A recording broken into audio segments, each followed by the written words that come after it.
Today we were doing some weed control out in South Arm. One of the most important things about weed control is choosing what method makes the most sense for the problem that you have. Today we have 3 high priority weeds on this site.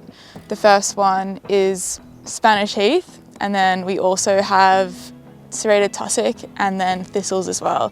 And so because there's this broad array of weeds here, I decided to use a non-selective herbicide, a herbicide called glyphosate, and that herbicide will be able to target all of those weeds at the same rate, so I can go through this block and sweep through targeting all of those at the one time. Depending on your individual situation, that herbicide might not make the most sense, because if you have a non-selective herbicide but then a lot of native high value plants, you might want to choose a selective herbicide that will mean that those plants will be unharmed.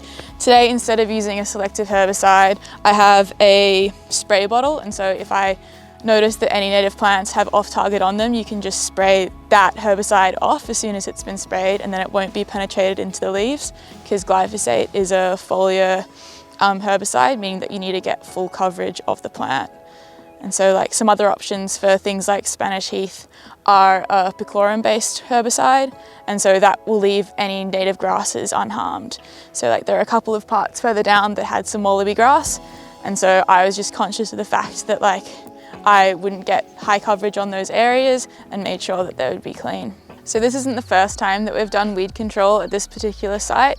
When we first got it, there was Spanish heath that was about head high, and because of that extreme height, we didn't want to have just foliar spray because it would have required a lot of herbicide and potential off target.